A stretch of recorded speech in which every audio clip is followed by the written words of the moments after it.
uns dos outros, a informação leva muito mais tempo para percorrer o caminho, a não ser que seja uma celebridade pelada.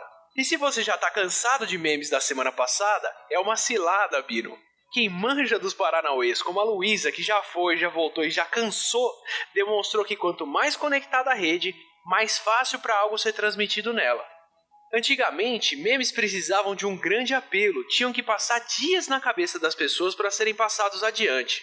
Você precisava escrever a corrente na cartinha e mandar para 6 contatos. Ou tinha que esperar segunda-feira para contar no colégio ou no trabalho que o Paul Pfeiffer da série Anos Incríveis virou Marilyn Manson. Ou que só usamos 10% do nosso cérebro. Hoje só precisa dar um joinha ou um RT pro Lindomar ou o Bambu. Ou seja, o número de memes e a velocidade com que eles se espalham só deve aumentar, tá? Tranquilo? Então não se esqueça de curtir e compartilhar o nosso vídeo para os seus parentes menos conectados. Bom, por isso que eu comecei a minha fala falando que eu fui o aluno do professor Álvaro. Porque, de alguma forma, o professor Álvaro me insere dentro de algumas redes. E isso é inevitável não só comigo, mas com todos nós que estamos na academia. Tá? A academia ela segue um padrão das redes sociais, não há diferença nenhuma. No livro do Barabás, ele fala que, na verdade, é uma lei de potência, né? Então, para quem entende alguma coisa. Então, sempre alguns nós, eles vão ter muitas ligações, se não quase todas as ligações, e a maioria dos nós, ou seja, quase a totalidade, não vai ter ligação nenhuma. E como que a gente entra nessa rede? Fazendo ligações. Então, não há outra chance de entrar nessa rede se você não for citado. Por exemplo, há meia hora atrás, tinha 60 pessoas a menos no mundo que me conheciam. Então, basta um evento, eu me insiro na rede, e essa rede faz parte, eu faço parte e sou um caminho para essa rede. Tá? Então, algumas coisas eu vou falar aqui para vocês entenderem da metodologia. E aí tem alguns jeitos de ser importantes nessa rede. Tá? Mas antes de eu falar da metodologia em si, vou falar do que trouxe a gente para o evento. O que trouxe a gente para o evento é um artigo publicado ano passado, se não me engano, na revista Ensaio, em que o professor Álvaro e um grupo de alunos. E aí vou fazer uma pausa só para falar como que a gente funciona lá na pós. A nossa pós-graduação está na área de ensino de ciência e matemática, tá? Antiga área 46 da CAPES. A gente tem algumas disciplinas que são obrigatórias, entre elas a disciplina que a gente ministra lá, que é Ciência, Tecnologia e Sociedade. Nesta disciplina, a gente dá a oportunidade dos alunos vivenciarem um tanto de coisa que a gente já vivenciou, e tivemos frutos por causa disso. Uma delas é aproveitar da metodologia de redes, que a gente está trabalhando desde 2010, e eles têm a oportunidade, apesar da temática da disciplina não ser essa, eles podem fazer um trabalho de redes. E aí isso se espalha para outras disciplinas. A gente tem, eventualmente, uma disciplina de avaliação educacional, políticas educacionais lá no programa, que é uma disciplina que ainda fazia parte do mestrado profissional. Quando foi para o acadêmico, ela não foi dada constantemente, ela é obrigatória e passou por ser eletiva. E aí este artigo, ele sai desta disciplina.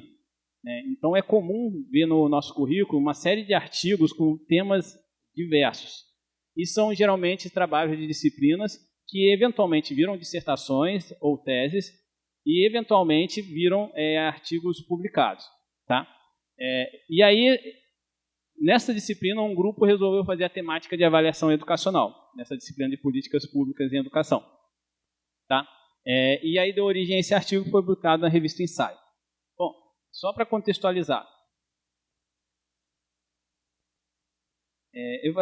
Aí eu peguei trechos do artigo.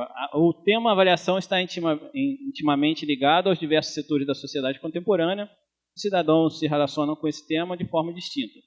Desde a avaliação profissional, a que estamos sujeitos, até a avaliação de aprendizagem em todos os níveis. Estamos submetidos a processos avaliativos ou somos expostos aos resultados das avaliações.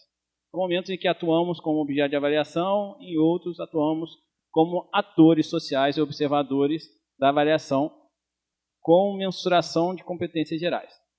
Bom, a ideia, não vou ficar lendo tudo, tá? Mas a ideia era justificar por que a gente estava fazendo isso. A necessidade de se avaliar, inclusive, a área de avaliação. Então, é uma meta-avaliação de alguma forma. Tá? E aí a proposta foi justamente esta, de trazer essa metodologia para analisar a área de avaliação. Bom, o artigo está aqui, depois quem quiser procurar. Esses são os autores, né, o professor Álvaro comandou esse trabalho, né, que a gente também divide entre o nosso grupo, cada hora comanda um tipo de trabalho, e os três primeiros autores são alunos do mestrado e do doutorado. Tá? Então, depois é fácil de procurar esse artigo, tá? Só no Google já acha.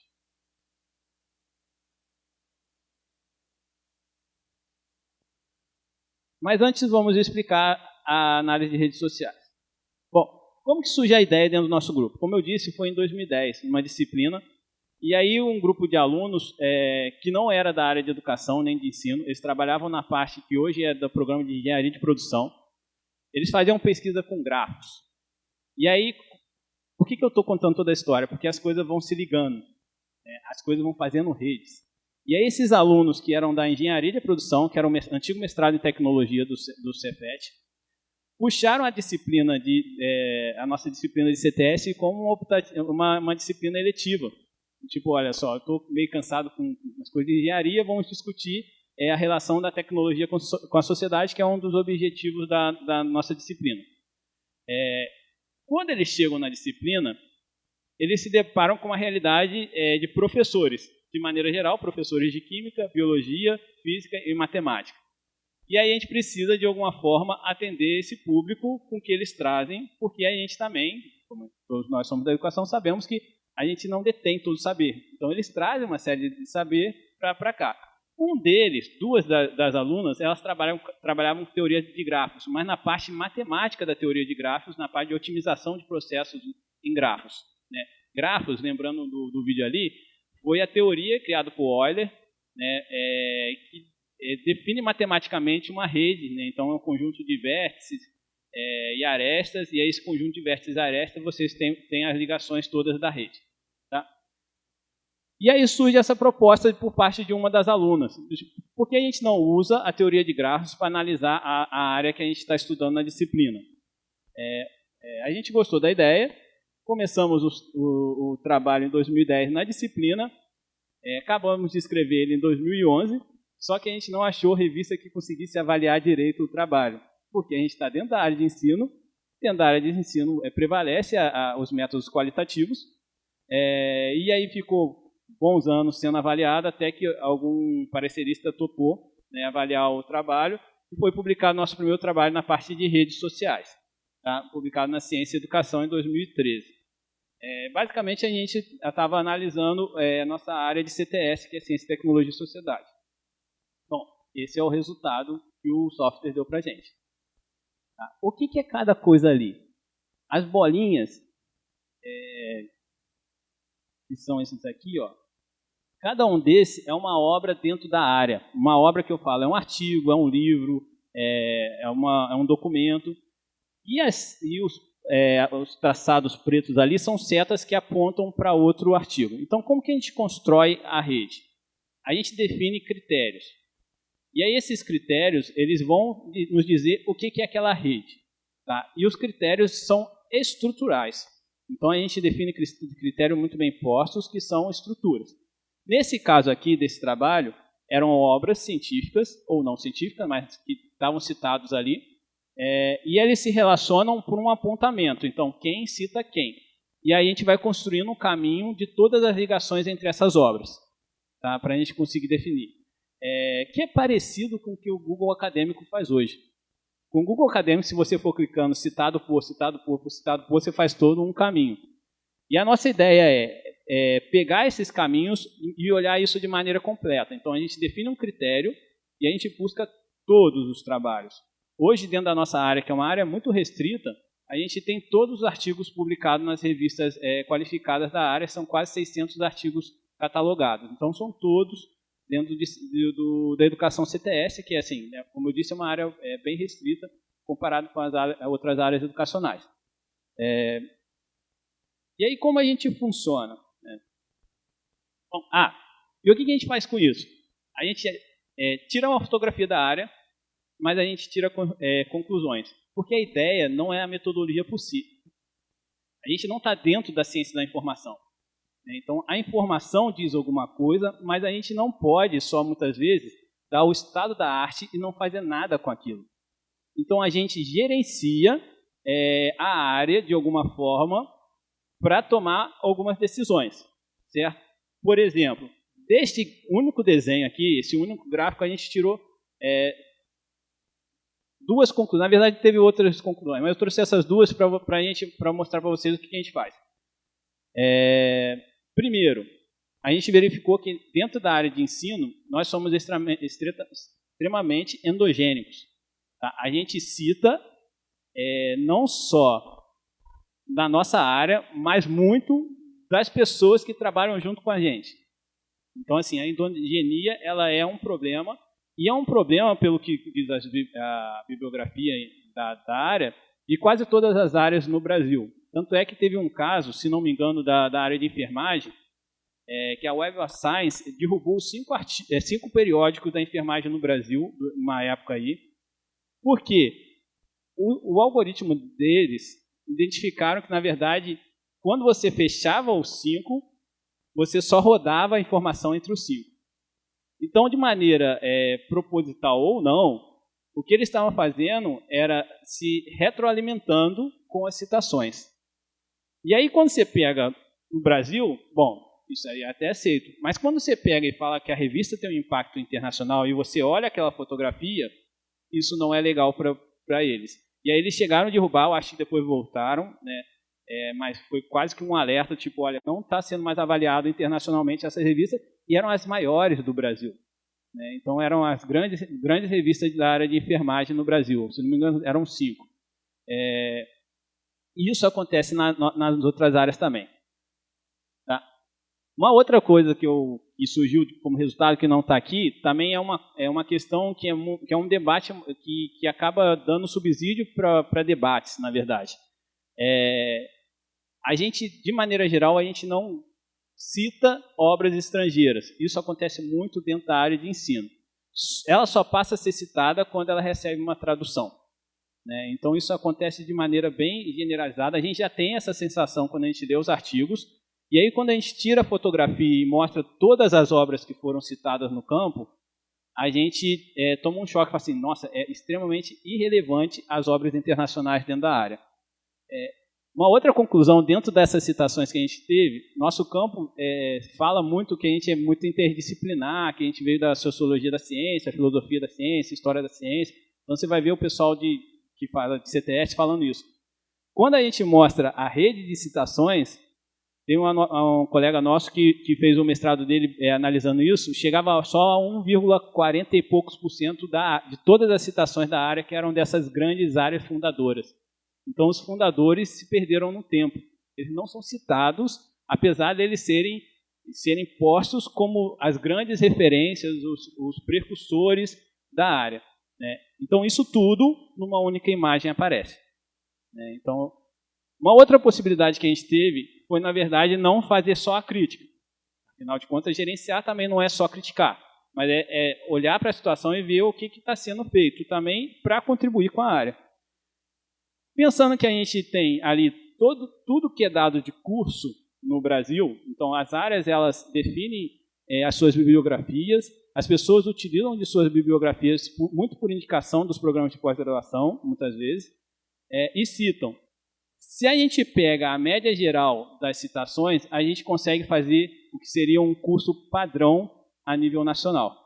Então, quando a gente pegava o recorte e recortava as 13 principais obras aqui, é como se a gente montasse uma disciplina de pós-graduação com aquelas 13 obras. Então, a gente consegue falar assim, o Brasil estuda isso se você quiser começar, e aí é bom, principalmente para quando você começa no mestrado ou até na graduação, tipo, se você quer começar a entender o que a área faz no Brasil, comece por esses 13 artigos ou livros. E aí você consegue gerenciar e propor soluções de formação. Tá? Então, você cria todo um curso de formação por meio do que já é feito dentro da área científica. Tá? Então, isso foi um resultado que a gente teve a partir de uma única imagem, de uma única rede. Bom, e o que são as redes sociais? A rede social ela não fala por si só. Tá? Porque, como vocês viram, pegar uma imagem por si só, ela não vai falar muita coisa. Ela só é uma estrutura. Tá? Ela é uma estrutura que obedece a determinados critérios. Então, para entrar na rede, você tem que falar se sim ou não obedece àquele critério. Então, por exemplo, a gente trabalha com análise de produção científica. Para entrar na rede, a gente vai definir como que aquela revista vai ser motivo de busca. Então, a gente vai definir como que ela entra. A partir dali, a gente define qual é o critério de busca. Então, o critério não diz a realidade. Definindo outros critérios, você vai ter outros resultados. Tá? Então, o que você define como estrutura é o que define o que vai te dar de resultado no futuro. Então, você começa a plotar o seu resultado lá nos seus critérios iniciais. Beleza? E aí, como que você pode fazer? Vou pegar aqui o caso de autoria de um trabalho. Você pode falar que você tem um artigo que tem uma autoria de Álvaro e Márcia, certo? Ou você pode falar a mesma situação, que existe uma relação de coautoria entre Álvaro e Márcia. Percebam que é a mesma situação. A estrutura é outra. Então, você falar que tem um artigo que aponta para dois autores é diferente de você falar que existe uma colaboração entre os dois autores para a estrutura de redes. Tá?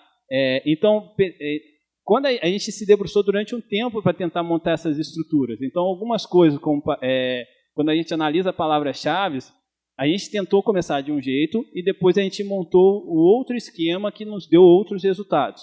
E a gente viu que esse esquema, nessa estrutura, era melhor. Tá? Pode parecer no primeiro momento que é a mesma coisa, né? E é uma dúvida muito comum entre os alunos de mestrado. Eles falam assim, não, mas eu estou falando de autores. Nós falamos de autores. Só que numa rede a gente coloca as obras e seus autores. Noutra rede é só parceria entre os autores. Matematicamente isso dá um resultado diferente. Né? A rede se desenha de maneira diferente. Tá?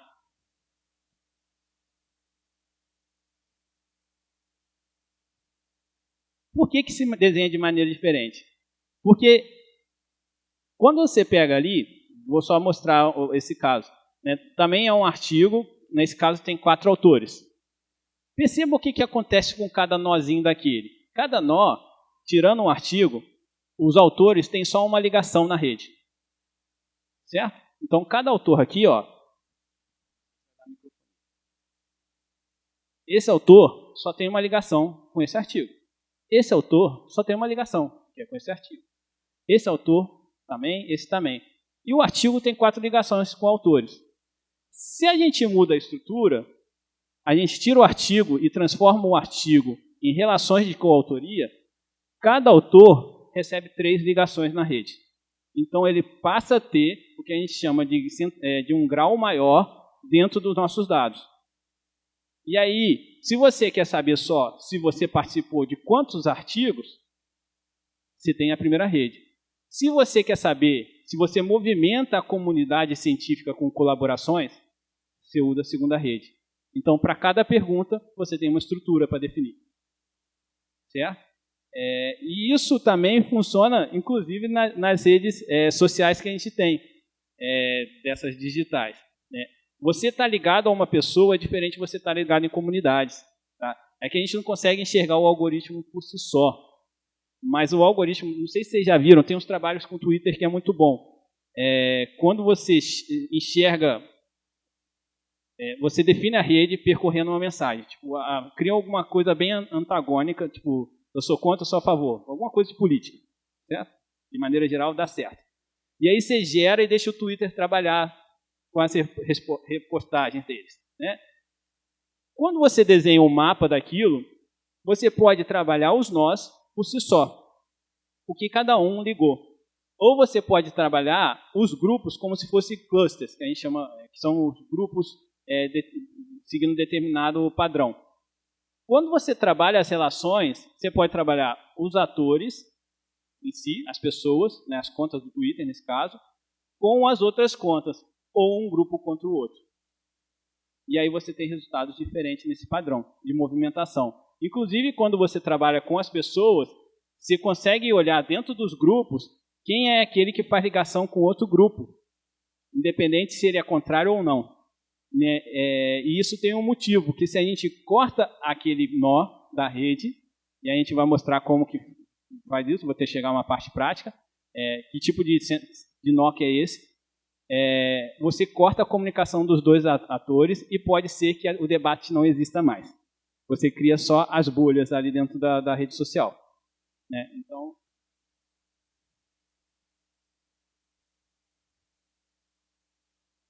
bom, o que a gente analisa de maneira geral no nosso grupo? A gente analisa artigos, dissertações acadêmicas e profissionais e teses. As informações bibliométricas que a gente usa são os autores e as instituições que eles estão vinculados, as palavras-chave, as citações e outros indicadores como o periódico, o programa de pós, o ano de publicação.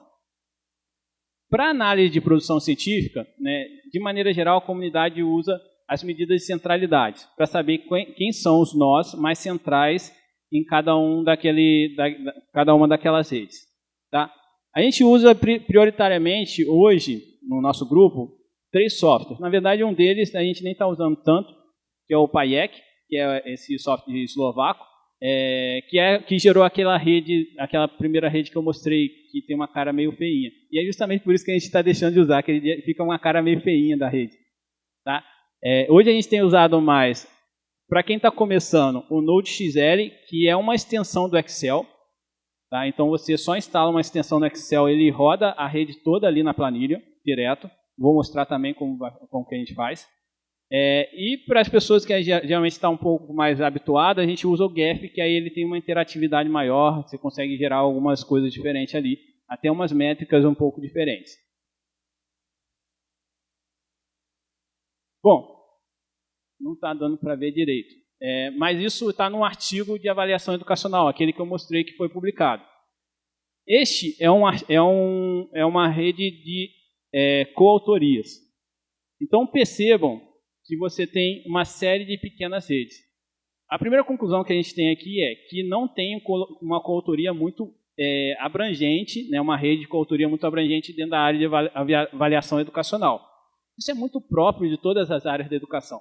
As pessoas publicam muito sozinhas ou com seus orientandos ou, no máximo, com seu grupo de pesquisa. É muito difícil as pessoas terem uma interação com outros grupos. Dos trabalhos que a gente fez, a gente vê que isso acontece muito quando você já está numa segunda ou terceira geração dos grupos. Então, a pessoa vai para uma universidade, ela produz, forma, passa num concurso e funda seu grupo em outra universidade. E aí, este grupo, ele começa a fazer parceria com o primeiro grupo. Tá? Mas, de maneira geral, isso não acontece no Brasil. Isso acontece em pouquíssimos casos, como a gente tem essa aqui, que é a maior componente... vou falar alguns termos que são próprios da área. Essa aqui é a maior componente conexa, ou seja, dos nós que estão conectados é a que tem mais gente. Tá? Você tem esse daqui, são as sub-redes mais conectadas.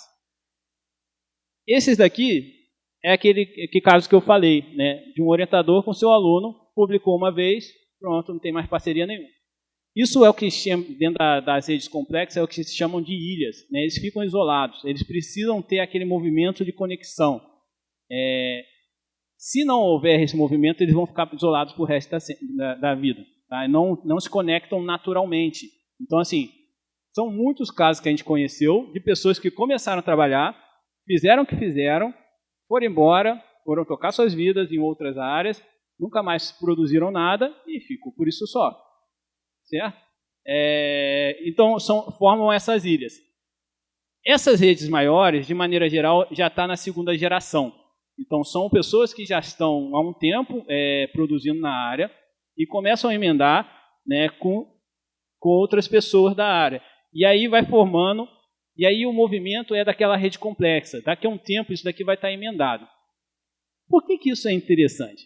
Em algum momento o nosso grupo resolveu usar o que a gente produzia para gerenciar a nossa própria rede.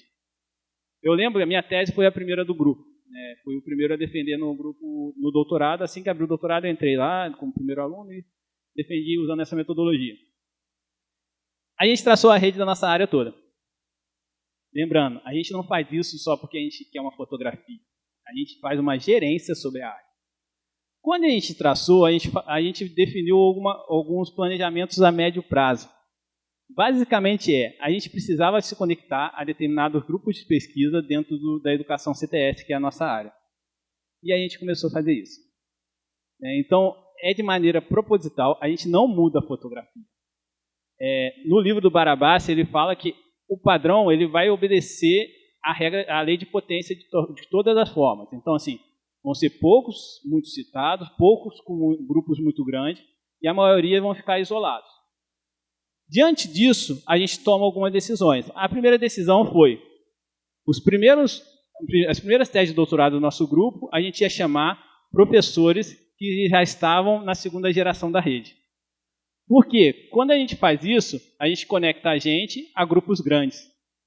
E se a gente conecta a gente a um grupo, a gente a outro grupo, a gente vira ponte para os dois grupos. Então, a gente gerencia o social por meio das redes. E a gente consegue fazer conexões que não existiam. Tá? Isso acontece... tem uma situação que é muito, muito legal desse livro do Sistema Dinâmico. Ele fala que parece que isso é muito social, mas, na verdade, isso é mais natural do que social. E ele dá o exemplo das reações bioquímicas que acontecem no corpo. E a molécula de água já faz isso. Ela já é um grande hub dentro do nosso corpo. Quase tudo que precisa de reação no nosso corpo tem que acionar uma molécula de água. E aí ele dá exemplo de como que você faz isso. Você tem que criar algumas questões inovadoras para mudar o padrão. E ele fala, se não me engano, que é o uso de... Se não me engano, ele dá o uso do antibiótico, da bactéria com antibiótico, né? A bactéria, quando ela entra no corpo, ela faz isso. Ela leva uma série de reações que não estavam representadas. Então, ela muda a fotografia da rede de reações bioquímicas ali. E vem o antibiótico e faz justamente o mesmo movimento. Ela desestrutura e tira aquele nó da centralidade. Né? Então, isso acontece de maneira natural. E o que a gente faz? A gente gerencia isso de forma a tirar algum proveito, tanto do grupo, né, tem intencionalidade por trás disso, quanto da comunidade. Então é comum a gente colocar dois grupos também nas nossas defesas que não se conversavam. E aí a gente faz esse elo entre esses dois grupos, colocam esses dois pesquisadores, esses dois estudiosos, numa mesma banca para conversar. Também a gente já fez muito isso. Pensando não só na gente, mas que a gente precisa sobreviver enquanto comunidade também. Então, para sobreviver entre comunidade, a gente cresce a conexão da própria comunidade. Tá?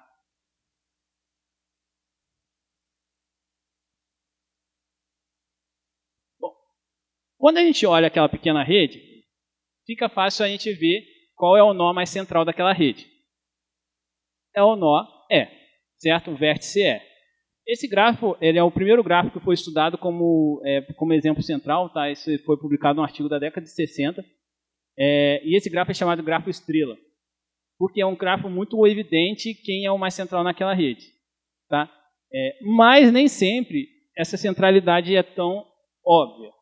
Por exemplo, quando você pega uma rede dessa. A pergunta é, qual o critério que você tem para definir quem é mais central numa rede de interações? Não existe uma resposta única.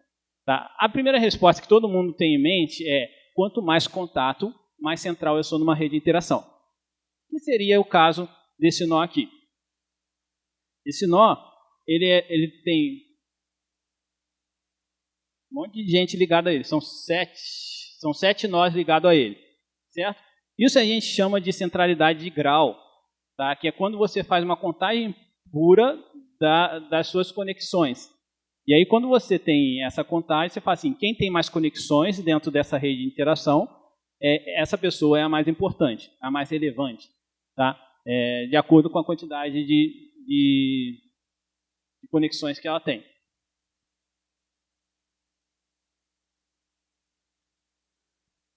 Mas a gente tem outras centralidades. Por exemplo, esse nó aqui, esse nó H, ele não é o que tem mais conexões. Ele tem só 5 conexões.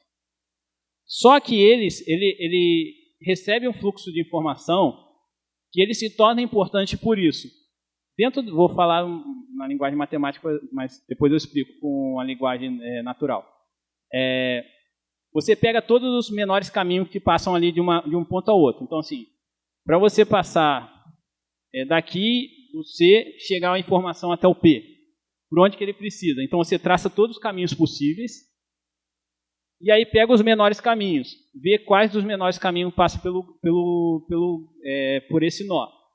Ele é responsável pelo fluxo de informação. E aí, se você está nele, a gente fala que isso é como se fosse uma centralidade geodésica, é uma centralidade de território. Você chega, acessa, aquela pessoa consegue acessar qualquer um da rede de maneira mais rápida que todos os outros, certo? Porque ele está central ali no território. E aí, essa centralidade a gente dá o nome de proximidade.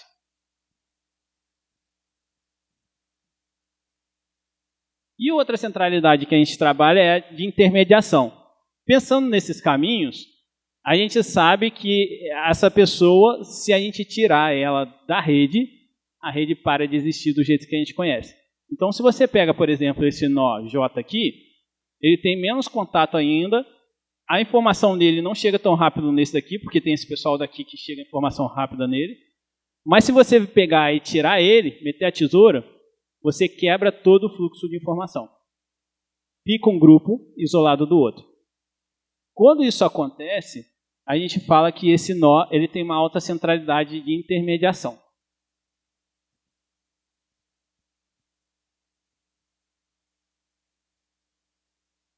Bom, agora eu vou abrir o Excel aqui e mostrar como que a gente faz isso. Bom, a gente já tentou algumas ferramentas para captar dados. A maioria delas não deu certo. Por quê? Como eu disse, a nossa área, as comunidades elas não são tão grandes como uma internet.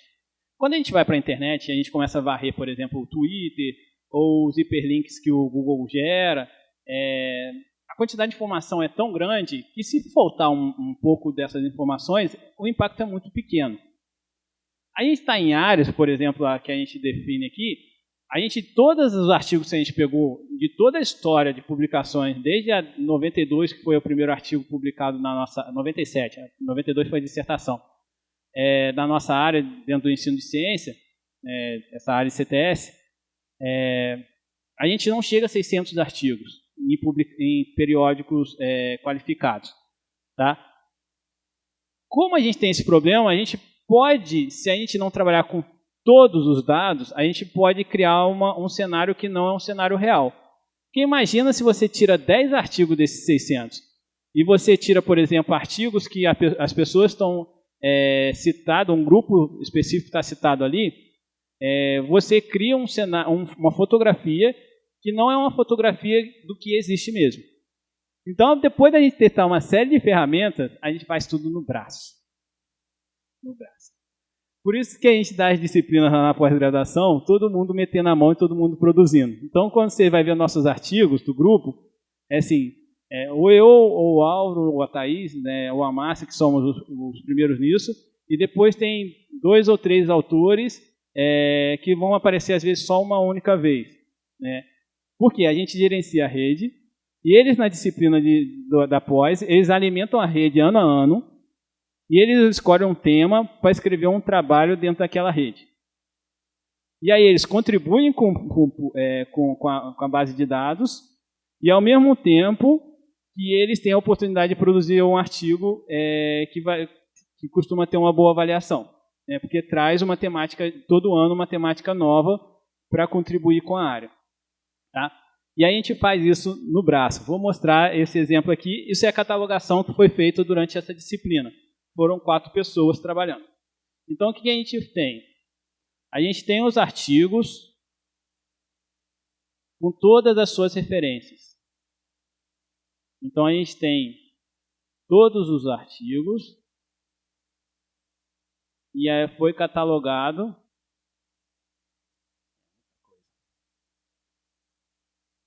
4.295 citações. Organizamos isso por periódico, organizamos isso por ano, e aí o Excel ajuda nessa parte. Tá? A gente teve um trabalho também de fazer para diferenciar em qual idioma foi publicado, as palavras-chave, e aqui já é uma coisa que a gente faz, depois de um tempo a gente percebeu que algumas palavras-chave são muito sinônimos, só que são escritos diferentes, né? E aí a gente junta elas, por exemplo, formação de professores, formação docente, então a gente junta numa única palavra-chave. E aí a gente vai catalogando tudo, as instituições, os autores, as suas coautorias, aqui são as coautorias. Para a coautoria a gente já gerou uma macro também no Excel, que ele pega essa catalogação direta e já gera todas as coautorias, então alguma coisa a gente consegue fazer automatizado. E depois a gente faz algumas análises também, aí fica a cargo do grupo de trabalhar. Então é basicamente assim que a gente trabalha, dá muito trabalho. Só que a gente tem a experiência, como eu disse, a gente está há 13 anos na nossa área fazendo isso, a gente começa a virar referência.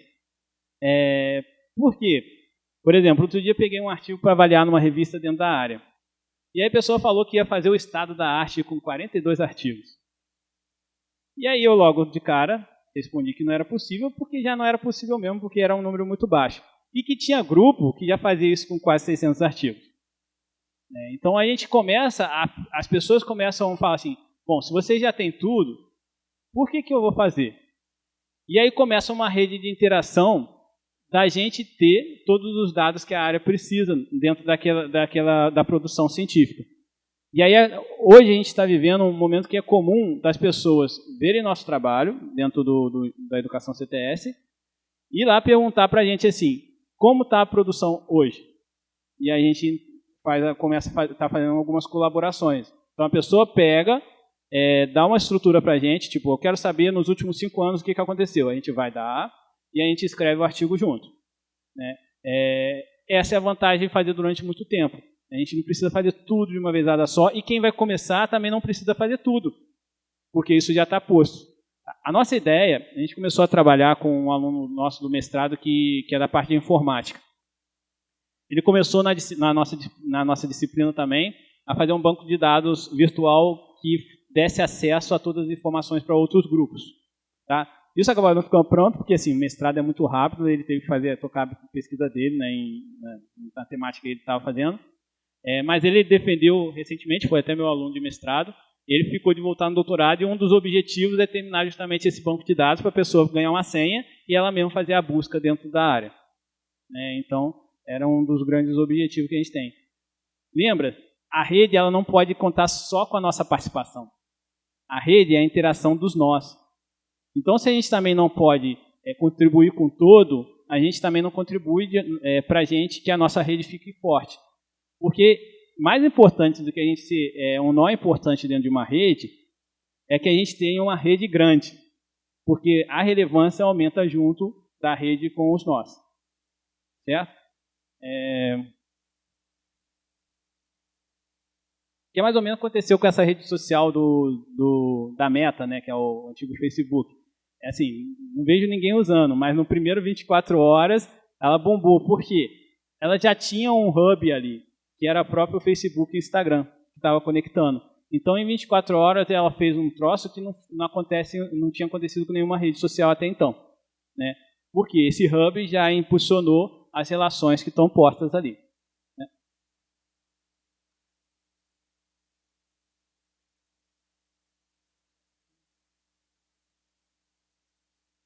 Bom, para ilustrar um pouco melhor, eu trouxe aqui alguns artigos dentro daquele artigo que a gente publicou de avaliação educacional. Então, eu tinha mostrado a catalogação completa, mas ali fica muito perdido, que é muita informação. Vamos pegar só um recorte. Né? Esse recorte aqui eu peguei alguns artigos, e aí eu tenho o nome do artigo, os seus autores. Tá? Eu posso trabalhar direto fazendo uma análise desses autores no artigo. Eu vou abrir, só para facilitar, vou abrir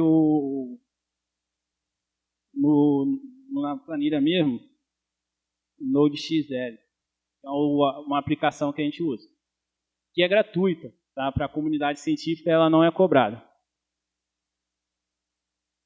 Ah, ótimo. Resolveu dar problema agora, estava funcionando ali no... Deu problema mesmo. Bom, vou ter que abrir outro aplicativo, tá? E aí esse não é tão...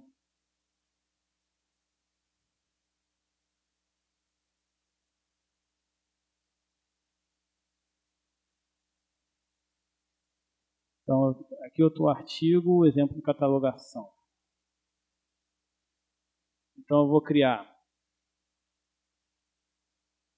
laboratório de dados, vou puxar algumas arestas. Importo uma planilha. Tá? Isso é um software que a gente usa.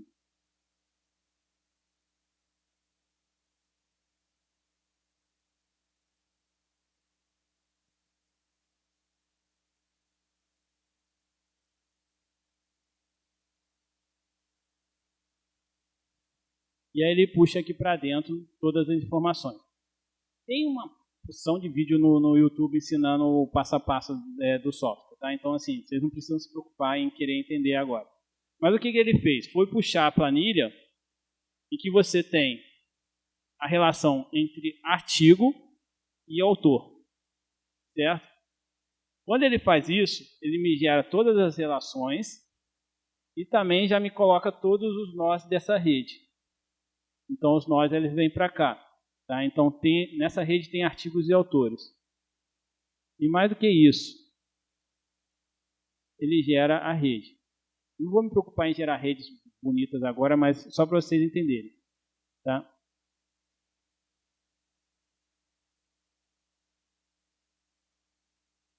Então, o que a gente tem aqui? Ó? Deixa eu fazer uma distribuição.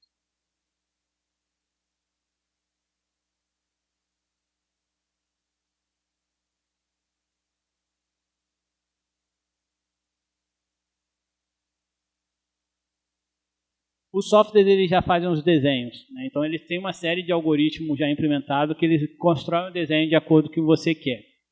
E mais do que isso, eles já fazem as contas. Então, por exemplo, eu estou aqui, meu laboratório de dados não tem nada. Ele só tem o nome dos nós. Quando eu peço para ele executa uma série de algoritmos aqui para calcular a importância desses nós na rede.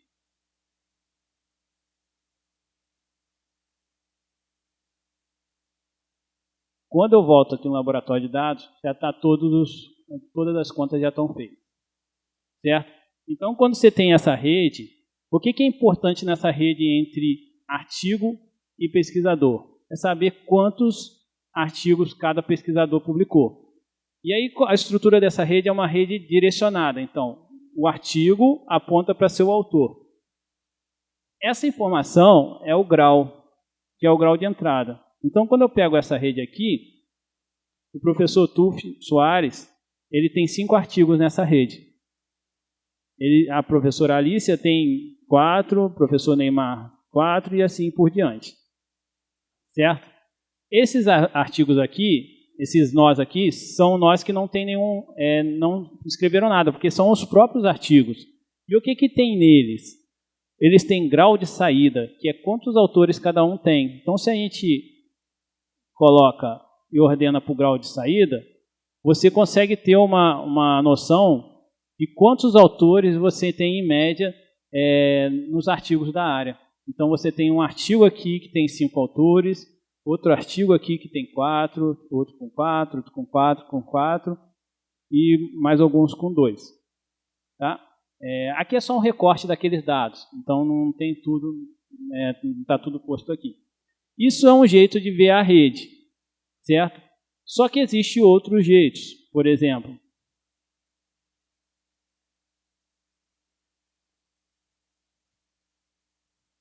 essa mesma rede, essa rede é dos artigos com seus autores. Se eu pegar essa rede e fazer a combinação entre os autores, então eu falo que a Alicia tem uma coautoria com Fátima, a Alicia tem uma coautoria com Francisco, a Alicia tem uma coautoria com Cibele, Fátima tem com Francisco, Fátima tem com Cibele, Francisco com Cibele. Certo? Então eu tenho parcerias de trabalho. Isso gera, aí como eu disse, a gente já criou uma macro para gerar isso, tá? Uma rede de parcerias aqui, que vai nos dar outro resultado.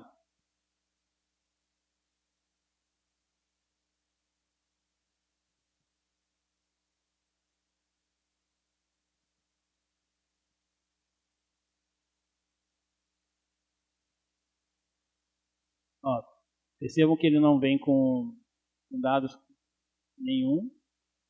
Peço para o software executar as medidas de centralidade.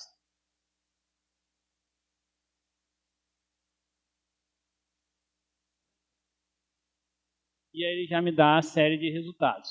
Então, quando a gente pega, por exemplo, quantos autores que as pessoas têm de parceria, a gente sabe que a professora Alicia, ela tem 7 outros autores que estão ligados a ela. O professor Tufo tem outros 7 autores. Mas quando a gente pega, por exemplo, medidas de centralidade como proximidade ou intermediação, a gente vê que a professora Alicia liga outros grupos mais do que o professor Tufo. Então, quando a gente analisa isso, a gente vê que existe diferença entre ser central por um parâmetro ou para o outro. Lógico que quem tem muitas conexões acaba puxando a rede para elas.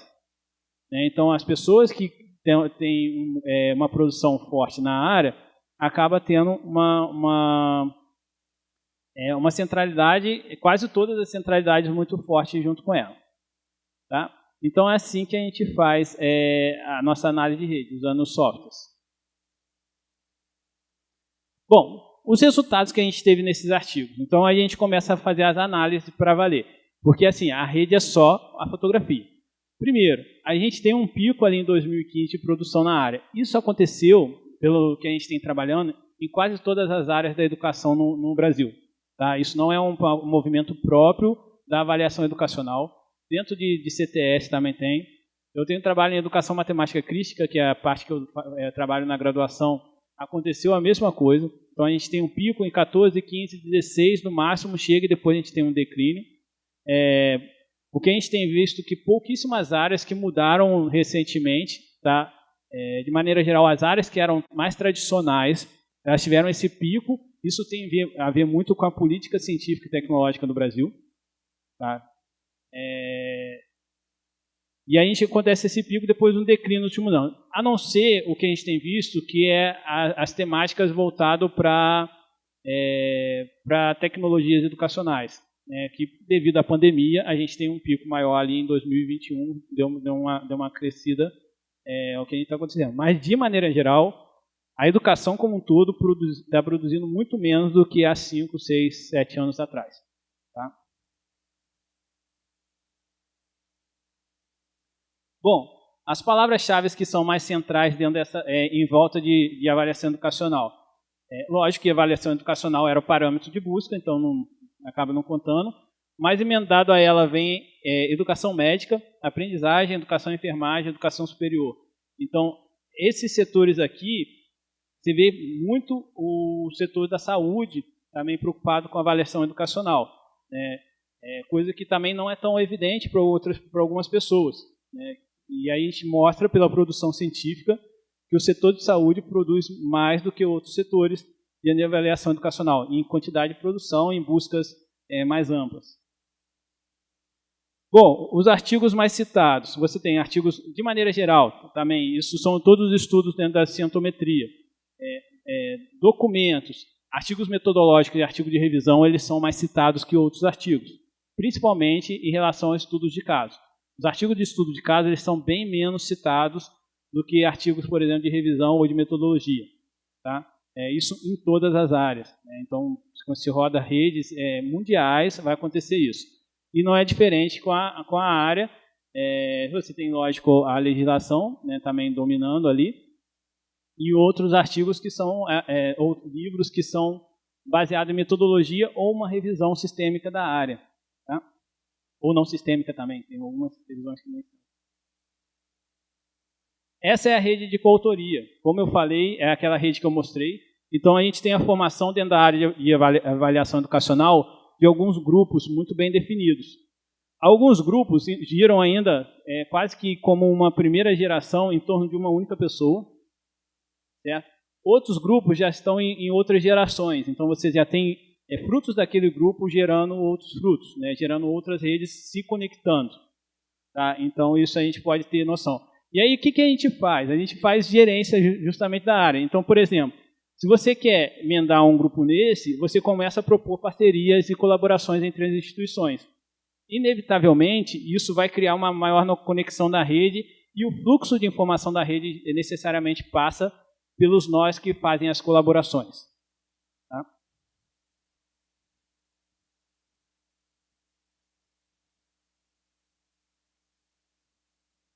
Bom, aqui vocês têm os autores. E aí percebam a diferença entre as centralidades. Aqui fica muito evidente. A professora Vera Lúcia tem 13 autores ligados a ela. O professor Joaquim tem 10. Mas quando a gente vai por redes bem definidas, a gente vê que a professora Vera Lúcia ela não está com fluxo de informação tão grande passando por ela quanto o professor Joaquim.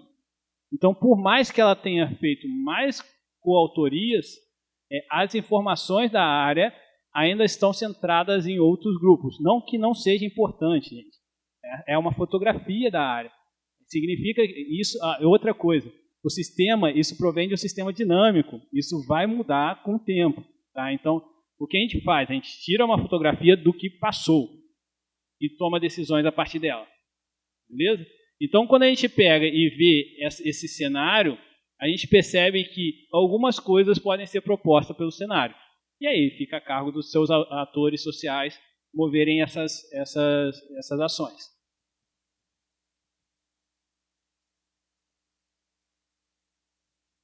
As redes de instituições. Né? Então, a gente faz também a mesma ideia com colaborações entre as instituições. Então, a gente percebe que tem um emaranhado ali, que a rede de instituições, como tem muitos autores dentro delas, elas acabam formando o que eu falei, que é um cluster. Né? Então, agrupa todos os autores daquela instituição num único nó.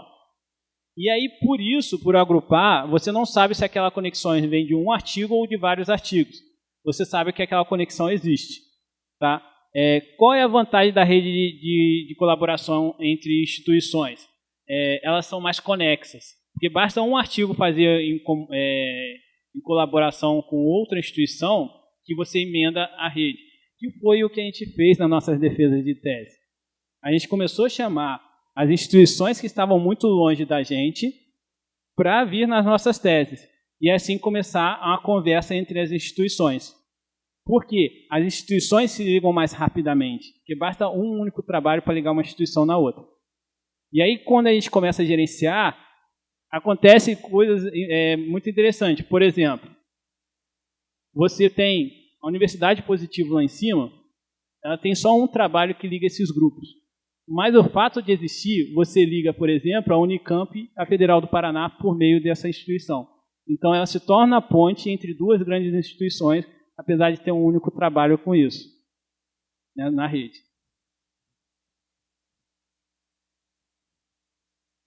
Isso fica evidente nos dados. Olha só a importância de ser ponte para a Universidade Positivo. É uma dos nós mais importantes quando a gente fala em fluxo de informação. A informação passou em algum momento pelaquela universidade. Lembrando, é o passado, passou, tá? Não é o que vai acontecer.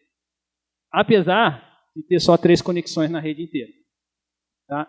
E aí, propor soluções a partir dali é uma possibilidade.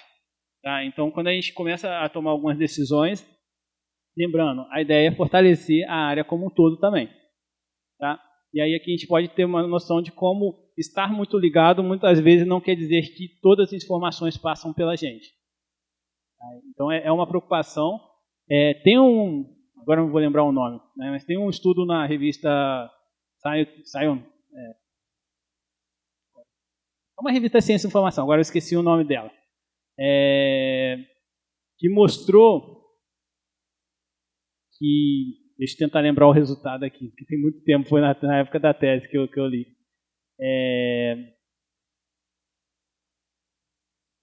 Depois eu lembro o resultado, eu me perdi aqui no que eu ia falar. Enfim, vou voltar aqui.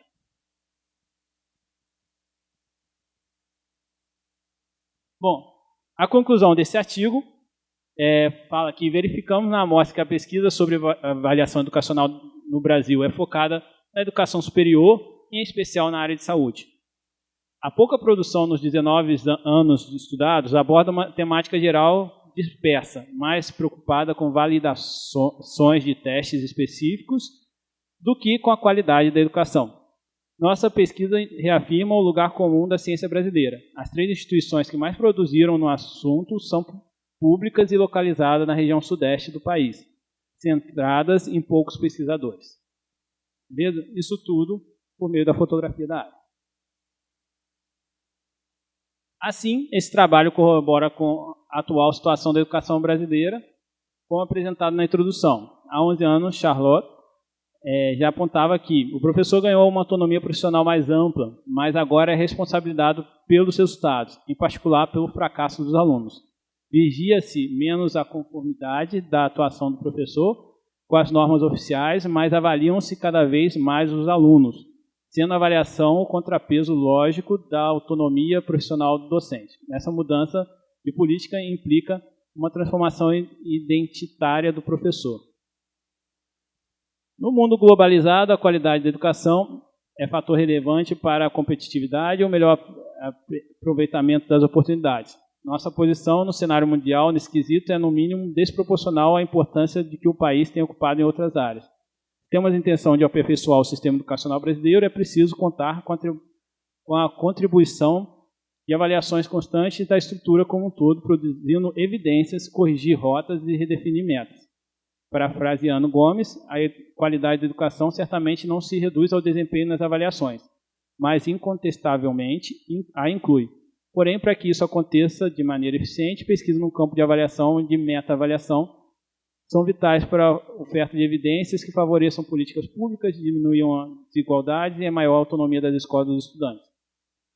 Na amostra da pesquisa apresentada, o número e o perfil das pesquisas são restritos e isso é preocupante, visto que, como escrevem Estrela e Novoa, a avaliação cresceu a partir de 2 elementos, a crise e a reforma. E, como todos sabemos, o Brasil vive hoje ondas de crises e de reformas. Então, esse foi o resultado do artigo. Esse artigo eu não tive a oportunidade de trabalhar, né? Como eu disse, foram 3, foi um mestrando, 2 doutorandos e o professor Alva. Mas a gente está tocando outros projetos. Tá? Eu, particularmente, estou tocando nesses 2 primeiros, tá? Então, que trabalha com a relação a participação das referências de Paulo Freire dentro da área que eu venho, tá? Que é o ensino CTS, ou a educação CTS. Na graduação, eu toco com meus alunos da licenciatura em matemática, projeto baseado na educação matemática crítica. Tá? E o professor Álvaro tem se interessado cada vez mais pela questão da violência escolar. Tá? Inclusive, a gente está trabalhando num artigo de violência escolar. Por quê? O professor Álvaro ele tem a tese dele em cenários futuros e mediação de conflitos escolares. A gente tem acompanhado todo o cenário de violência escolar atualmente, que está crescente no Brasil, certo? E aí, para tentar buscar soluções, a gente precisa conhecer o que está sendo feito. Então, esse primeiro movimento de conhecer o que está sendo feito está sendo colocado agora. O artigo ainda não está publicado, tá? Mas a gente já começou a gerar alguns dados, tá? Que eu acho que eu trouxe aqui para vocês. Espera aí. Bom, a gente já catalogou 276 artigos, e o que a gente tem de diferente? A gente procurou outras bases de dados, né, como a Cielo, a Educa e a PepSIC. Já catalogamos 603 autores que publicaram na área de violência escolar, de 182 instituições diferentes. Essa é uma das redes, foi a primeira rede que a gente gerou, tá? Que é uma rede de palavras-chave, feita naquele software que eu mostrei, que é o Gap. Tá? Que vocês viram ele todo sem cor, todo sem forma. Depois de um tempo a gente arruma ele todo. E aí a gente tem algumas palavras-chave que são centrais. Tá? A violência escolar, a educação, isso vem de escola, né? Isso vem dos próprios termos de busca. Então isso é inevitável que eles sejam centrais. Mas associado a eles, a gente tem alguns termos que aparecem, como indisciplina, a convivência, o bullying, o cyberbullying, a adolescência e os professores. Então a gente começa a traçar o que a área de violência escolar está falando nas suas publicações, está trazendo nas suas publicações.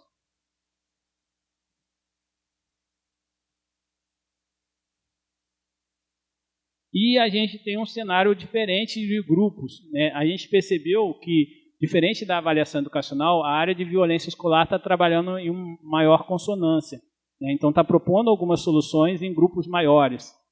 E aí esses grupos são os principais, tá? Que aparecem aqui. Você tem um grupo bem grande que já tem algumas gerações aqui, então, envolvidos. Tá?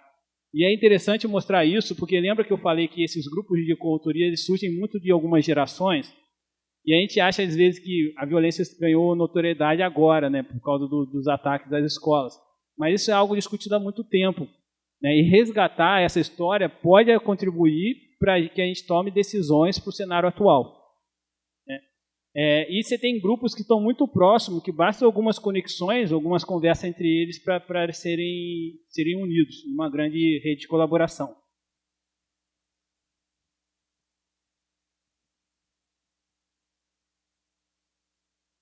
E obrigado.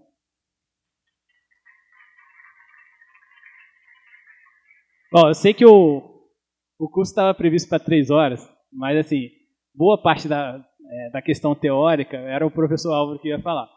Para quem não chegou a tempo, né, o professor Álvaro ele ficou doente, precisou ser hospitalizado, passar por um procedimento médico de urgência, e aí precisou cancelar no fim de semana, né, durante o fim de semana, a vinda dele. Tá? Mas aqui ele deixou o contato, quem quiser entrar em contato com ele.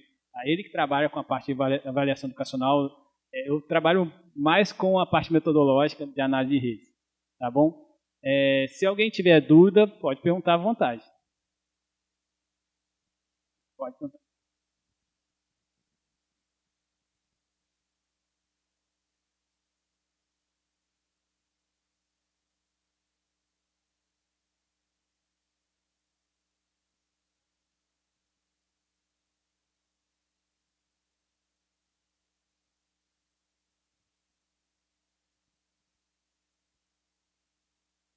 Então, a gente usa a Latour quando a gente vai justificar o fato da gente ter atores não humanos na rede, né? Mas a epistemologia do Latour é muito diferente da nossa.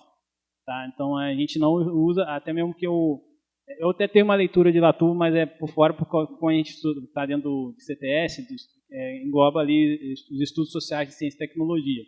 Né? E o Latour, ele não é estruturalista, muito pelo contrário. Né? Ele fala no livro dele que tudo é social, tudo é descritivo. Né? Então, não tem como você definir uma estrutura de análise, segundo ele, que o observador que vai fazer isso na hora que estiver observando. Então, assim, tem algum conflito epistemológico ali de um com o outro. Não que a gente não goste, mas não dá para colocar no mesmo artigo. O que eu usei na minha tese de doutorado para justificar a delimitação do campo foi Bourdieu. Porque aí Bourdieu mostra justamente que existe um espaço bem definido nos campos e existe uma disputa entre os atores desse campo. Então, quando eu tenho uma base ali epistemológica, né, na verdade sociológica ali, o Bourdieu caiu melhor para mim, porque essa disputa é o que acontece e o que a rede mostra. Tipo, quem está disputando com quem, os grupos que estão disputando com quem, e as violências simbólicas que muitas vezes os grupos fazem intencionalmente ou não nesse campo, né? Dentro das fronteiras, né, do campo. Tá? Mas a tua a gente não consegue usar ele como base. Está na minha rede de leitura, mas é porque, como eu disse, eu gosto muito de Latour. Eu até outro dia eu achei um artigo que foi muito bom, que ele conseguia juntar estruturalismo de Bourdieu com relativismo ali do Latour, e aí eu falei assim, nossa, sou eu. Eu consigo ver que as leituras são diferentes, mas elas têm aonde encaixar cada leitura dessas. O Latour eu gosto mais quando eu vou analisar algumas questões dentro da escola, aí eu já uso mais Latour para algumas coisas. Né? E aí, às vezes a gente até evita de colocar o Latour quando vai falar de não humanos. Porque, como tem esse conflito, a gente deixa claro que os nós não são necessariamente só humanos, né? Então os atores sociais eles podem ser de outra origem, mas então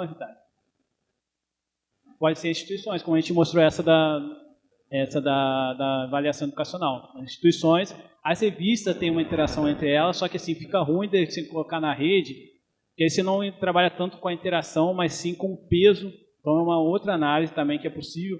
Que a gente foca aqui, e até por origem da minha tese, a gente focou muito nos nós. Mas a gente tem como ver também as arestas, né? Olhando a imagem, o quão grosso que são as arestas, ou seja, qual é o peso de cada aresta ali. E existem algoritmos para rodar isso também, para saber quanto que cada relação tem de peso na rede toda. E aí as revistas entrariam nesse caso, as instituições entram muitas vezes nesse caso também. Mas é isso. Espero ter respondido.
Então, isso nem é difícil, porque olha só, a gente foi nas bases de dados e jogou a avaliação educacional.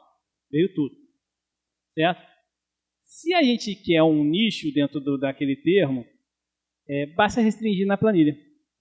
Então, por exemplo, isso a gente faz demais, né? Então, vou dar um exemplo.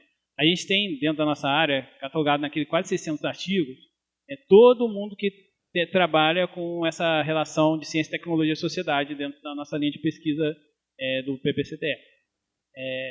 Só que os artigos mais citados nossos não são da área como um todo. Até tem um, que esse primeiro é bem citado, mas são os nichos dentro da área. Então, por exemplo, o segundo mais citado é quando a gente foi na nossa planilha e a gente filtrou pelo ensino de química. E jogamos isso dentro de uma revista que é a Química Nova na Escola. Quando a gente pega isso e fala assim, quem do ensino de química está com o olhar da interação social que o CTS propõe? E a gente trouxe todo mundo e a gente buscou a subrede. Porque quando a gente mostra a rede toda, ela é toda mesmo.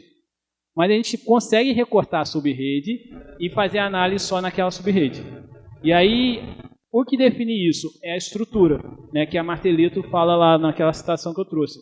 Quando você escolhe os critérios para construir, você está sendo totalmente estrutural. Você escolhe o que você vai ter ali. O que vem, você não escolhe, porque não importa muito, não importa é ótimo. Mas assim, não é um momento de refletir. Isso é engraçado porque os alunos, de maneira geral, quando estão começando, eles começam assim, a gente nem gera as redes, eles já começam a olhar os artigos. Tipo, loucamente, tipo, deixa eu ver o que tem, deixa eu ver o que tem. Calma. Esse momento é um trabalho que até a gente brinca muito. Existe um momento do trabalho braçal, e a gente trabalhando com os dados brutos. Então, assim, coloca tudo. Porque vai gerar o resultado e a gente vai ter um trabalho intelectual sobre ele. E aí, quando a gente tem esse trabalho braçal muito grande no cenário ali, o outro passo é o trabalho intelectual, que é assim, bom, aqui está todo mundo da avaliação educacional. Posso restringir isso pelo pessoal que trabalha com eficácia, né, que você falou? Posso restringir? Posso. Como que eu vou fazer isso? Você tem que usar nas palavras-chave ou no título esse termo. E aí eu restringo a planilha e aí eu consigo gerar ela toda restrita para isso. E gera uma rede à parte. E aí eu vou analisar essa rede. E é muito interessante. Por exemplo, o resultado que a gente teve foi que justamente a nossa área é muito endogênica. Teve um tema que eu me interesso, que são as controvérsias sociocientíficas. E aí eu fiz um trabalho, até está publicado em 2021, sobre controvérsias sociocientíficas, e que eu peguei essa rede e só coloquei temas controversos, ou controvérsias, ou casos simulados em controvérsia. Tá? E aí, quando eu jogo essa rede, ela não tem o mesmo comportamento da rede geral. Ela já aparece autores estrangeiros e aparece outros grupos que na rede geral eles se diluem. E a gente mostra ali, né, que aí é a parte de intelectual, de ter ideias, testar e ver o que dá esses resultados. Porque o trabalho braçal já foi feito, né? Então aquilo tudo já está posto, basta eu tirar o que eu quero agora dali. Então é possível sim, tá? Isso é bem possível de ser feito.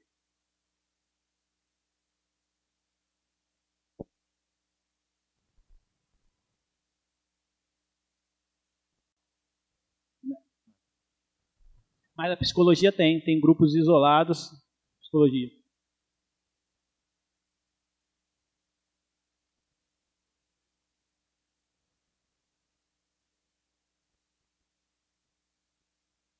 Foi geral. É porque ela é geral, né? É o panorama da área todo. E aí ela já é o que vem, né? Tudo. E aí quando sai que é mais relevante a parte da saúde e a parte da graduação, é porque ela é mais relevante e quando pega a rede toda e tem uma concentração ali. Mas você tem como tirar pedaços dela, tipo, qual a eficácia, e estuda a parte. Educação básica estuda a parte. E aí você vê quem são os atores principais. E não só os atores, né? Porque uma coisa que talvez não tenha explorado tanto aqui na apresentação, os temas que estão em volta. E aí, como a gente faz essa clique e vai emendando uma na outra, a gente deu até um nome, nada com influência do pessoal da ciência da natureza, mas de orbital, que forma tipo um orbital ali, você concentra os nós mais ligados no meio, porque a força do próprio algoritmo, como ele tem muita conexão, ele tem que ficar central no desenho também, né? A coisa fica uma força ali no meio concentrada.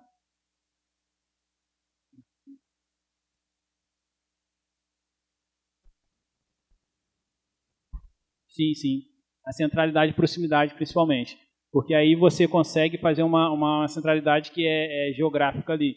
Então você consegue, daquele ponto, acessar outras áreas muito mais rapidamente, né, de acordo com aquele dado. Então, se você tem por exemplo, se você restringe, aqui, por exemplo, esses nós, como o adolescente e o bullying, eles estão próximos aqui, geograficamente mesmo, tá? Geodesicamente, na verdade, o pessoal fala. Então você tem uma relação muito forte entre os trabalhos deles. Então, e eles acessam outros perto dele mais rapidamente. Tá?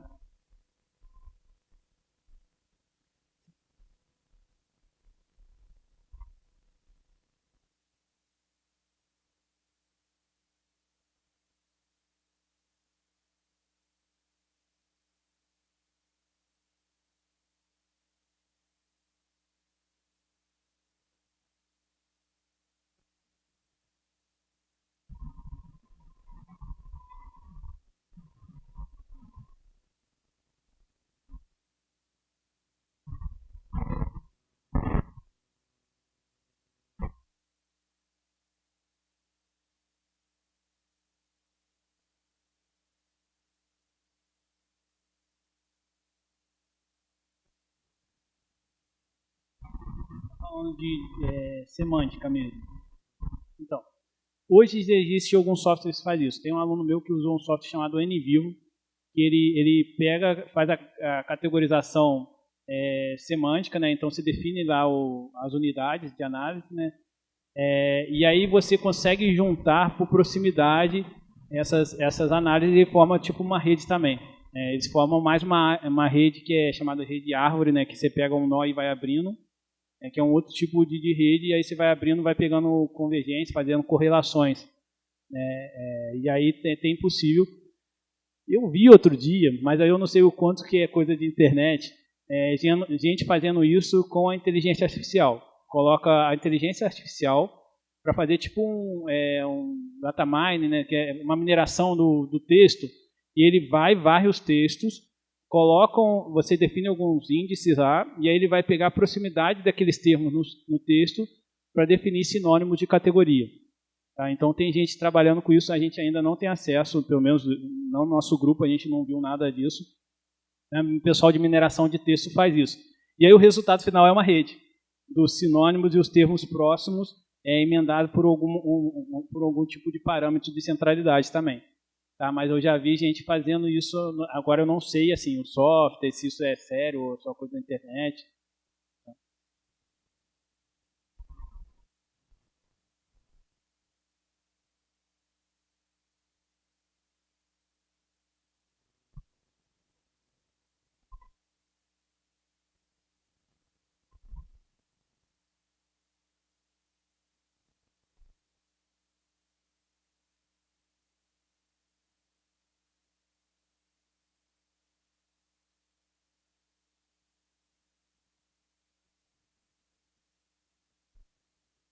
E a gente, no livro do Barabás, ele mostra como que se dá essas inovações. Bem, acho que é o último ou penúltimo capítulo, ele fala que esse sistema, como ele é dinâmico, você precisa ter algum grau de diferenciação para cair e emendar na rede, virar um hub, né, ali da rede. E aí esse sistema de inovação, a gente não sabe quem ele é antes, a gente só sabe quem ele é depois, quando a gente analisa o que já foi posto. Então você tem um momento em que ele une uma rede à outra por algum tipo de inovação que a gente não sabe qual vai ser, e aí a partir dali a rede toda se reestrutura. Um exemplo, o Google é um exemplo mais claro disso, né? Você tem a internet toda pipocada em vários lugares, né, em vários sistemas de busca, em vários hiperlinks, e era muito desconexa. Então você tinha na década de 90, quem só acessava notícia lá na internet e não conhecia, aí tinha um pessoal dos chats lá na internet, pessoal da academia, e nada se falava. Quando o Google entra e cria uma base de dados com todo mundo junto, ele consegue emendar isso e, por um grau de inovação dele, puxar todo mundo para ele. Então ele cria uma centralidade para ele, inclusive ele de fato cria uma centralidade. O Google foi criado por uma medida de centralidade que o Page e o Green criaram na faculdade. Quando eles estavam na faculdade, eles olharam todas essas medidas e falaram assim, tem uma medida que é clássica também, que provém da década de 80, que é a medida de alto valor alto-vetor. Não sei se alguém vai lembrar disso de geometria analítica, de álgebra linear, alguém estudou álgebra linear, né? Não sei, provavelmente não, só eu. Também. Você tem alto valor e alto vetor. E quando você tem um alto valor alto, você puxa como se fosse toda a dimensão, vou falar de maneira bem grosseira, você puxa toda aquela dimensão para você. E aí o vetor aponta para você e o valor faz aquilo ser muito intenso. Lembra o que é vetor? É a setinha na matemática, da física, né? A setinha da física. E aí quando você coloca aquilo para onde você quer apontar e coloca uma força muito grande nele, você faz. Isso foi o que o Page e o Brin fizeram quando fundaram o Google. Eles fizeram uma pesquisa de alterar essa centralidade e criar um índice de amortecimento nela. Então, assim, eles poderiam manipular, entre aspas, a quantos passos, de acordo com o tamanho da rede, você poderia transformar o resultado importante no sistema de busca dele. E aí eles criam a Google assim. E a Google se torna o principal estudo de caso de uma rede, porque assim, dificilmente a gente tem um único nó em qualquer rede que a gente vai gerar no mundo em que a Google não seja um hub nisso. Então assim, a Alphabet hoje, que é a dona da Google, né? Ela puxa todo mundo para ela, e engraçado que por uma medida de centralidade que ela mesma criou. Então ela criou esse sistema de inovação.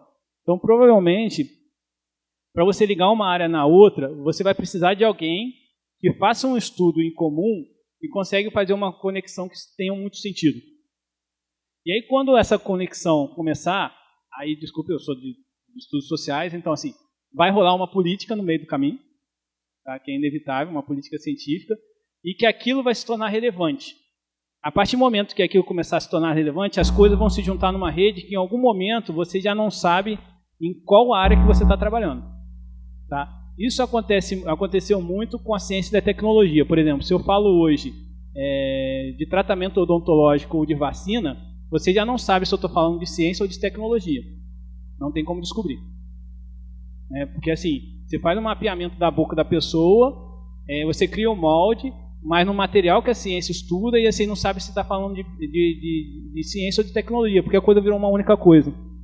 E é isso que acontece. Quando você cria um grau de inovação que você puxa, se torna um hub nessa rede, você puxa aquilo tudo para você. Então tudo vira uma única coisa centrada em você. E aí, como que isso faz?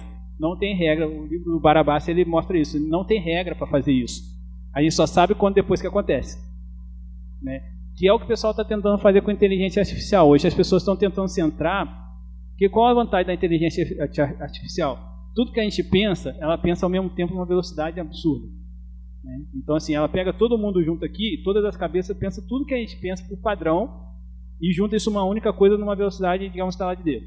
Então, inteligência artificial não é nada de inovador no sentido do que a gente já faz como gente.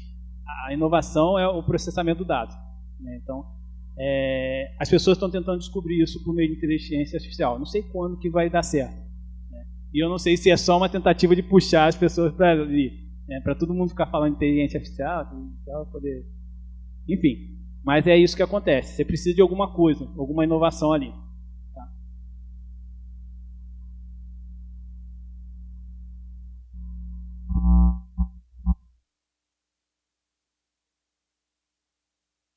Como que a gente usa isso?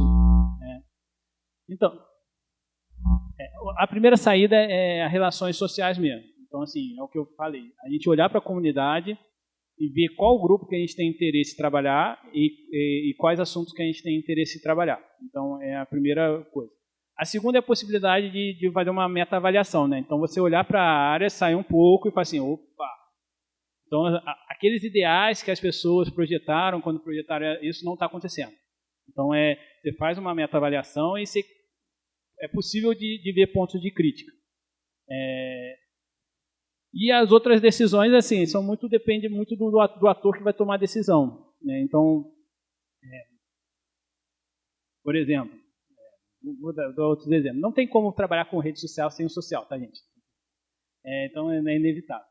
Então, se eu coloco um artigo e eu procuro e eu consigo identificar qual a revista que é o maior hub dentro das produções científicas, mesmo que o meu artigo tenha a mesma qualidade em uma revista ou na outra, ela vai ser citada porque está naquele hub.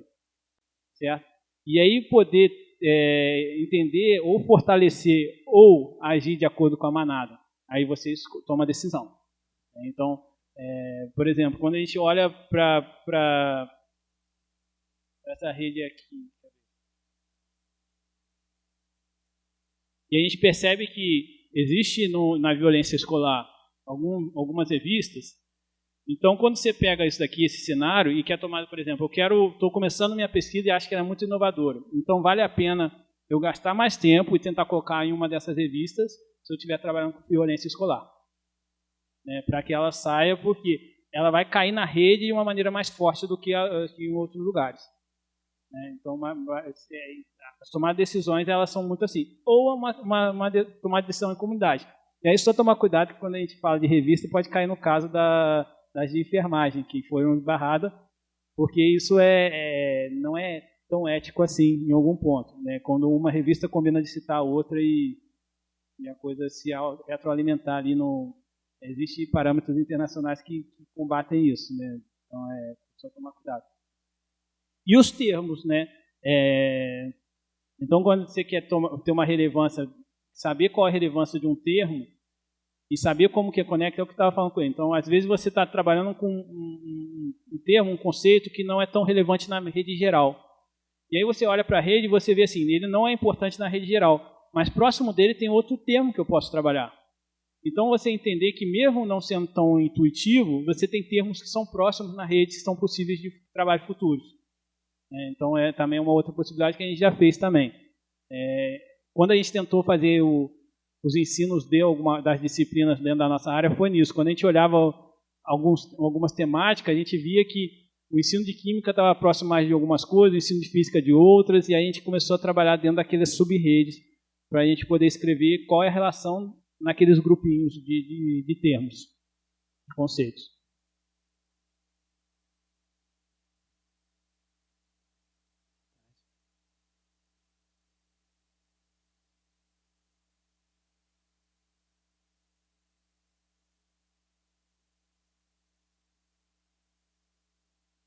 no braço mesmo.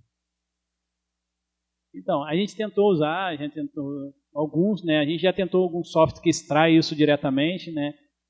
Mas todos eles falham em algum ponto. E aí, como as nossas áreas são muito pequenas, a gente não tem muita permissão para falhar. Então, vamos supor, se você tem trabalhando com, por exemplo, violência, 276 artigos, ou dentro da nossa área de CTS, quase 600 artigos, isso em todas as revistas de renome, se você erra 10%, você pode eliminar um autor inteiro dali. Então, assim, você não tem muita brecha para automatizar e se permitir o erro que o automático vem. Tá? Não existe automático sem erro. Por que não existe automático sem erro? Por causa do ser humano. Se vocês vissem como as pessoas usam citações e referências nos trabalhos científicos, vocês iam ficar desesperados. As pessoas inventam nome para o livro de Paulo Freire. Elas mudam o nome, assim, é umas coisas assustadoras, tipo, poxa, mas é o Paulo Freire, não precisava inventar um nome para o livro dele, mas as pessoas inventam um nome para o livro dele. Então, quando a gente coloca automático, isso passa, isso tudo passa. Quando a gente vai no braço, isso não passa. Então, são muitas pessoas fazendo isso para gerar um dado consistente. E aí a gente sabe que o nosso dado, de fato, ele existe. E a gente ainda tem uma segunda fase depois da catalogação. A gente gasta aí algumas semanas varrendo e padronizando tudo. Então, por exemplo, se usou padrão normal, se usou a ABNT ou a APA, a gente padroniza. Mas as edições, mais anos, o jeito que as pessoas escrevem, os erros de digitação, erro de ano, tudo isso a gente conserta. E aí não tem como ser automático. Entendi. Isso no braço. Se a nossa área fosse muito grande, por exemplo, algumas áreas fazem isso, e aí você tem sistemas como, por exemplo, o Scopus, o Web of Science mesmo, que você consegue extrair esses dados internacionais de maneira automática. Mas ele já tem uma quantidade de dados, então você vai, por exemplo, áreas de vacina. Quando você pega uma referência, às vezes você pega assim, o trabalho é citado 20 mil vezes, uma coisa se mostra. Então, se você perder 200 citações, perdeu, tá? A pessoa citou errado, não tem problema. E aí o software já tem alguma inteligência para aproximar alguns erros, né? Ele já antecipa, o Google Acadêmico mesmo, ele antecipa alguns erros das pessoas e junta num único trabalho. Mas quando as áreas são muito pequenas, trabalhos citados 10 vezes, 15 vezes, se você tem 3 ou 4 erros, você quase que tira a pessoa da lista. E aí não vale a pena. Então tem que ter o cuidado de no pente fino ali mesmo.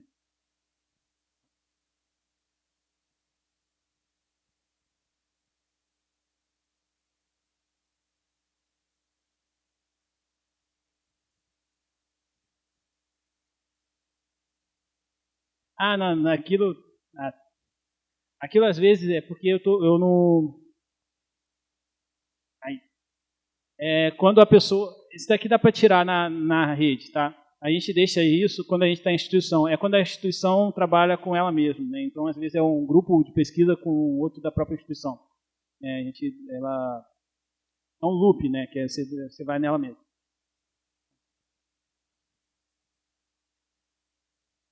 Mais alguma pergunta? Bom, mais uma vez, se alguém quiser entrar em contato depois, fica aí o nosso contato. Tá? E aí, lembrando, para vocês, o professor Álvaro é um pouco mais próximo na discussão. Tá? Então, ele vai trabalhar com essa questão de avaliação, mediação de conflitos, violência escolar. Né? Então, tem mais a ver. Eu já estou aqui mais por causa da metodologia, como eu disse. Né? Então, a gente, se precisar de alguma ajuda com software, com dados, pode perguntar à vontade. Tá bom? Eu acho que eu terminei muito cedo, nem sei se podia terminar com você.